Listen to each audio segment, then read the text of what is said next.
বেগম খালেদা জিয়ার চিকিৎসা সহায়তায় যুক্তরাজ্য থেকে ডাক্তার রিচার্ড বিলি সকালে এভারকেয়ার হাসপাতালে গেছেন বলে জানিয়েছেন বিএনপি চেয়ারপারসনের মিডিয়া সেলের সদস্য শায়রুল কবির খান। এছাড়া চীন থেকে আরও একটি বিশেষজ্ঞ চিকিৎসক দলের সন্ধ্যার মধ্যে দেশে পৌঁছানোর কথা রয়েছে। এদিকে খালেদা জিয়াকে দেখতে হাসপাতালে যান মৎস্য ও প্রাণী সম্পদ উপদেষ্টা ফরিদা আক্তার। এদিকে খালেদা জিয়াকে অতি গুরুত্বপূর্ণ ব্যক্তি ঘোষণা করার পর স্পেশাল সিকিউরিটি ফোর্স এসএসএফ নিরাপত্তা দেওয়া শুরু করেছে। এছাড়া এভারকেয়ার হাসপাতালে 2 প্লাটুন বিজিবি মোতায়েন করা হয়েছে।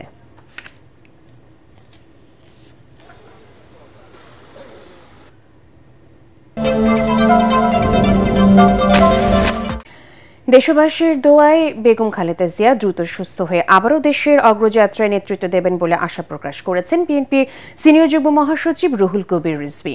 নয়াপল্টন কেন্দ্রীয় কার্যালয়ের সামনে বেগম জিয়ার রোগ মুক্তি কামনায় কৃষক দলের দোয়া মাহফিলে তিনি একথা বলেন। অন্যদিকে ভাসানী মিলনায়তনে আরেক অনুষ্ঠানে বিএনপির স্থায়ী কমিটির সদস্য ডক্টর মঈন খান বলেন, সারা দেশে বেগম জিয়ার সুস্থতা কামনায় দোয়া করছে।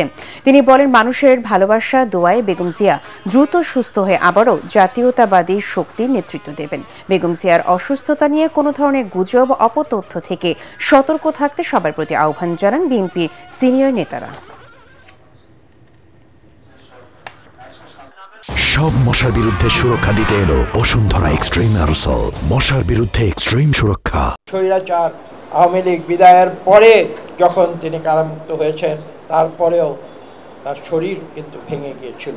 তার উপরে যে জুলুম, নির্যাতন, অত্যাচার, কারাগারে আমরা তাকে দেখতে গিয়েছি, তিনি কখনো ভেঙে পড়েননি। কোনো অন্যায়ের কাছে কোনোদিন তিনি মাথা নত করেন নাই। দেশ বিদেশের চিকিৎসকরা ছুটে আসছেন। আজকে দেশ বিদেশের বিভিন্ন রাষ্ট্রনায়করা, সরকার প্রধানরা তার সুস্থতার জন্য সেখান থেকে বার্তা দিচ্ছেন। আজকে দেশের সর্বস্তরের মানুষ, সরকার প্রত্যেকে তার সুস্থতার জন্য দাবি করছেন। নিশ্চয়ই একটি জাতির সকল মানুষ যখন আল্লাহর দরবারে মোনাজাত করে কোনো কিছুর জন্য, আল্লাহ সেটা কবুল করেন, আল্লাহ সেটা মঞ্জুর করেন।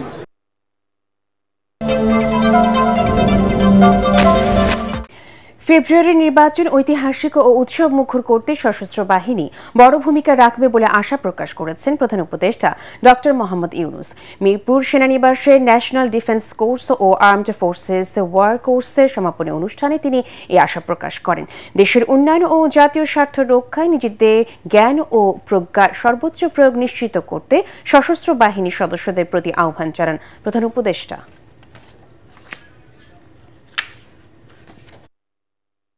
Still, we'll have to play a very historical role very soon in our national election and referendum in February, coming February, to make it not only a historical landmark, also a peaceful and festive, make it a festive occasion for all voters who turn out to vote, and the nation will remember with pride.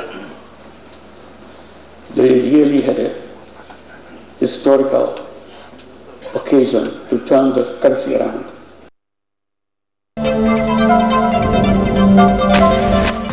সরকারের অনুমোদন ছাড়াই soybean তেলের দাম প্রতি লিটারে 9 টাকা বাড়িয়েছে refinery কোম্পানিগুলো। একে বেআইনি বলছেন বাণিজ্য উপদেষ্টা। তাদের বিরুদ্ধে ব্যবস্থা নেওয়ার হুঁশিয়ারি দেন তিনি।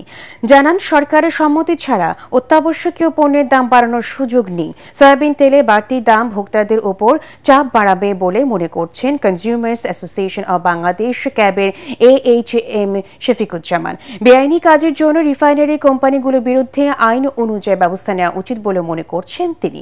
সচিবালয়ে এসব কথা বলেন তারা।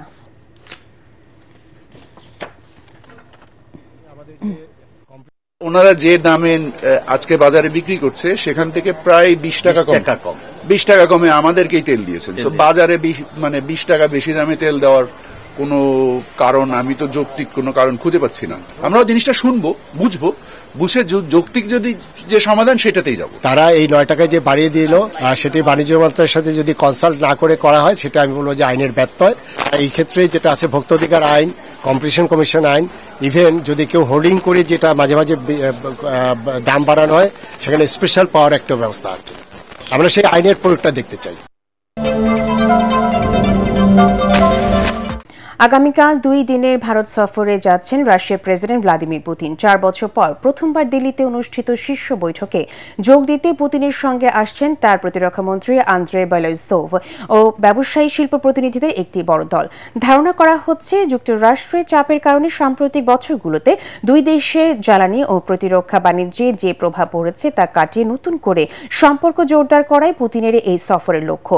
মস্কো ভারতের কাছে রুশ তেল, ক্ষেপণাস্ত্র ব্যবস্থা ও যুদ্ধ বিমান বিক্রি বাড়ানোর চেষ্টা করবে।